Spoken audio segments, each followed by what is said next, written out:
Guys, in this video, I will show you how you can uncap 60 FPS on Rainbow Six Siege.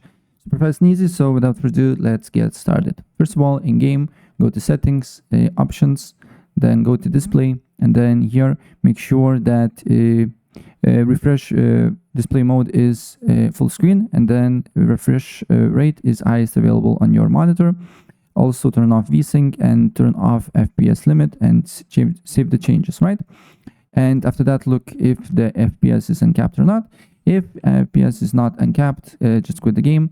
Then go to display settings, then scroll down a bit until you see advanced display and select the right monitor. And I know what you saw because it was black screen, but choose just go to display, advanced display, and then choose the highest amount here. Then if you have Nvidia control panel, right click, show more options, Nvidia control panel. We can tweak a few things here.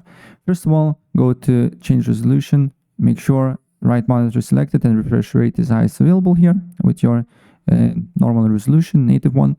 Then go to manage 3D settings and then scroll down until you see preferred refresh rate and select the highest available. Apply the changes and you should uncap your FPS. So yeah, that's basically it.